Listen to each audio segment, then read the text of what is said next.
There is a moment in the history of a nation, a singular moment of clarity. When the masks come off, the lies of the so-called allies are exposed, and a leadership must choose between remaining a colony or becoming a sovereign state. For Qatar, that moment arrived not in the quiet corridors of diplomatic summits, but in the dead of night, under a hail of fire. For weeks, the region has been burning. The American-Israeli war machine, driven by the bloodlust of Netanyahu and the chaotic impulsiveness of a Trump White House, launched its aggression on the 28th of February, thinking they could turn the Gulf into a shooting gallery for Iranian soil. They were wrong. And in that miscalculation, they lost Qatar. While the world was distracted by the official narratives, a seismic shift occurred. Qatar's Prime Minister and Foreign Minister Sheikh Mohammed bin Abdulrahman bin Jassim Al Thani has held a phone call with Iran's Foreign Minister Abbas Araghchi. Qatar's Emir Sheikh Tamim bin Hamad Al Thani met Iran's president and supreme leader as he arrived in Tehran for an official visit. Massive explosions reported at the largest U.S. military base in the region.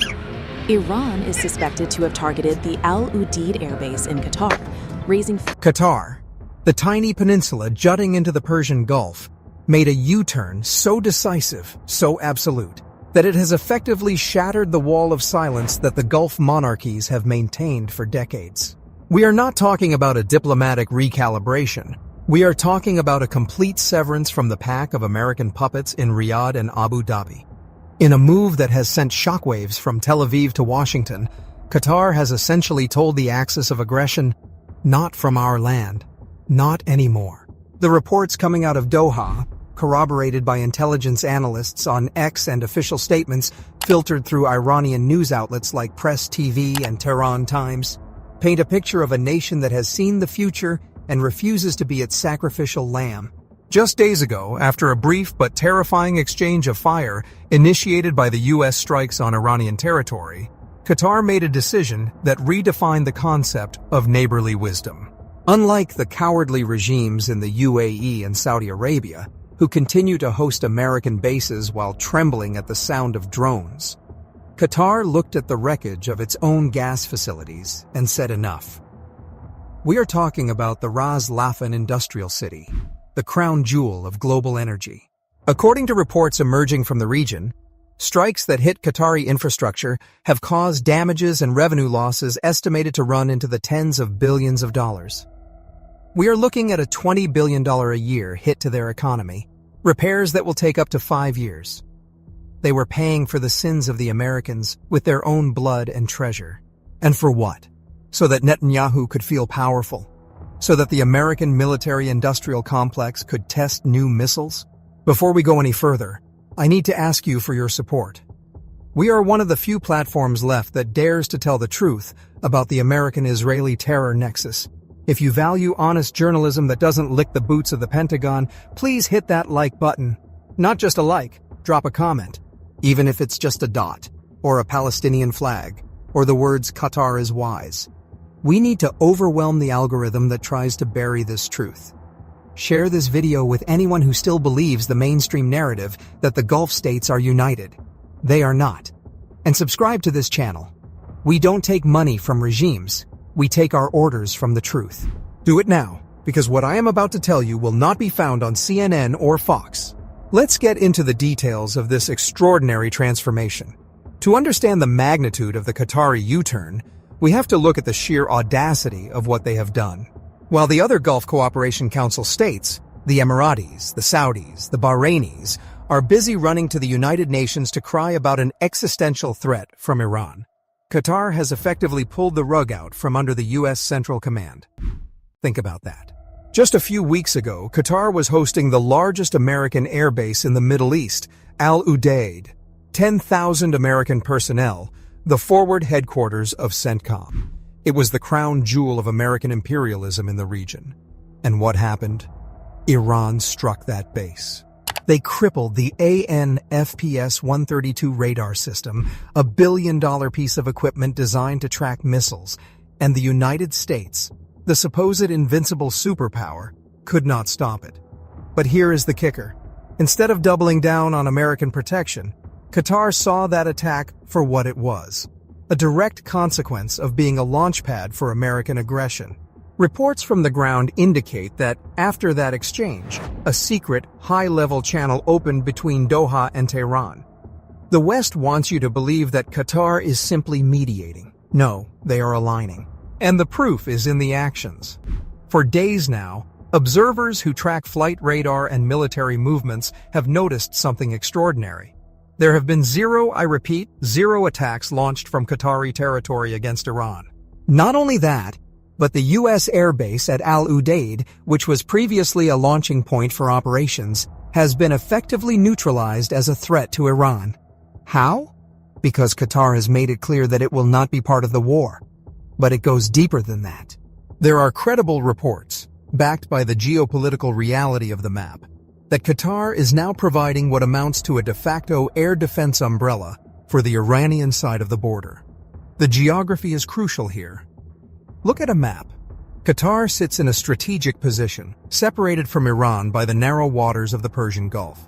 When Qatar refuses to allow its airspace to be used for strikes, and when it ensures that its own defense systems are not targeting incoming missiles aimed at Iran, it creates a buffer.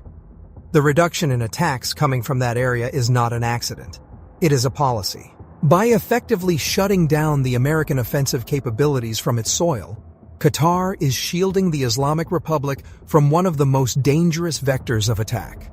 They have put a wall between the terrorists in Tel Aviv and the innocent people of Iran. But let's talk about the money, because that is what the West respects, isn't it? The Israelis and Americans think they can buy everyone. They thought Qatar would roll over after the economic damage to its gas fields.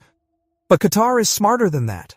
Reports circulating in Iranian media and among high-level geopolitical analysts on X suggest that a secret deal has been struck, a deal that goes far beyond mere ceasefires. We are talking about a comprehensive reparations and reconstruction package. The initial figures being floated are staggering.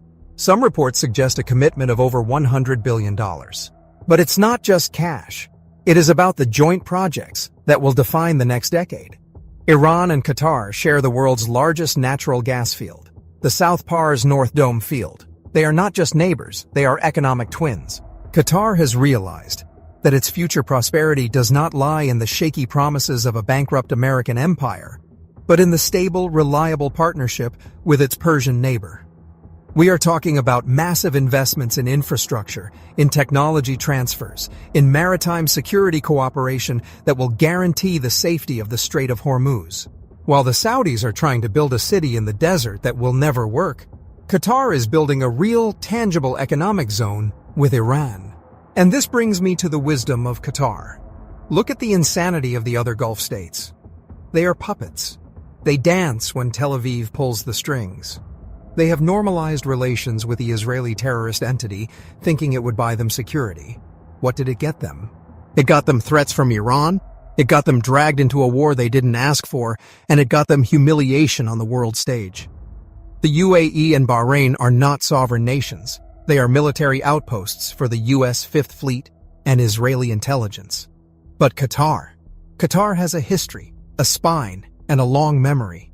They remember that when the rest of the Arab world was bowing to American pressure, Qatar stood by the Palestinian resistance. For years, Qatar has played a pivotal role in ensuring the survival of the Palestinian cause amidst the Israeli financial strangulation and the brutal blockade of Gaza. While the Saudi crown prince was cozying up to Jared Kushner, Qatar was sending millions of dollars to Gaza to keep the people alive. Netanyahu himself admitted it, crying like a child that Qatar funds Hamas. But what Netanyahu calls funding terror, any human being with a conscience calls supporting the resistance against occupation. Qatar was the one that hosted the political bureau of the Palestinian resistance when others were too afraid to even say their name. They provided a diplomatic lifeline when the world was trying to silence the voice of the Palestinian people. That historical consistency is why Iran trusts them today. Trust is not built in a day. It is built on decades of honor. Let me take you back to the brief exchange of fire that I mentioned earlier. When Iran retaliated against the American aggression, there was a moment where it seemed like Qatar might be in the crosshairs. But even then, the sophistication of the Iranian military was on full display. They struck specific targets: the U.S. assets, the radar systems at Al Udeid, the infrastructure that was being used to launch strikes against them. They did not target Qatari civilians. They did not target the city of Doha. It was a surgical response to a brutal aggression. And in that moment, the Qatari leadership saw clearly. Iran was acting in legitimate self-defense. America and Israel were the aggressors. That was the turning point. The secret deal that emerged from that crisis is said to contain a binding promise from Qatar to never, under any circumstances, allow its territory to be used as a source of attack on Iranian civilians or infrastructure ever again. In exchange, Iran has refrained from targeting Qatari assets. It is a mutual understanding based on mutual respect, something utterly foreign to the American approach of, "You're either with us or against us." Look at the state of Qatar today. While the rest of the region is still on edge, Qatar has reopened its economy. After the Eid celebrations, government offices are open, businesses are humming, economic activities are moving smoothly.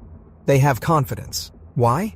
Because they have secured their borders not through American bombs, but through diplomacy and principled alignment. They know that the missiles flying over their skies are not aimed at them because they have removed themselves as a threat to Iran. Contrast this with Kuwait, whose refineries are being shut down by drone strikes. Contrast this with the UAE, which lives in perpetual fear.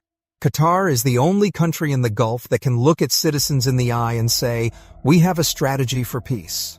And that strategy is not dependent on the whims of a psychotic Israeli prime minister or a senile American president who changes his foreign policy with every tweet. We are seeing the birth of a new axis in the Middle East. Not the axis of resistance, but the axis of rational sovereignty. And Qatar is leading it. They have proven that you can be a U.S. ally on paper while completely sabotaging the U.S. war agenda on the ground. The Americans are furious, of course. You see it in the Israeli press, whining about Qatar hosting terrorists and funding the resistance. But the Americans are trapped. If they push Qatar too hard, they lose Al Udeid. And without Al Udeid, their entire power projection in the Middle East collapses. The reparations aspect of this deal is critical. We are not just talking about money for bombed buildings. We are talking about a comprehensive framework to repair the destruction wrought by the attack coming from its territory. Qatar, in its wisdom, is taking responsibility for the damage caused by the American jets that flew out of its bases. But they are not paying Iran with American dollars. They are paying with investment. They are paying with joint ventures. They are essentially saying, "We will help rebuild what the Americans destroyed, because we understand that our security is tied to your prosperity." This is the 21st century model of diplomacy. Thank you for your time and your support. Remember to like, subscribe, and share this video. We need to get this information out to as many people as possible. The algorithm is working against us, but we have the truth on our side. Drop a comment below. Tell us what you think about Qatar's bold move. Do you think other Gulf states will follow? Or will they continue to be the puppets of the West? I read every single comment. Until next time, stay informed, stay vigilant, and never stop questioning the narrative. This is the Voice of Reason, signing off.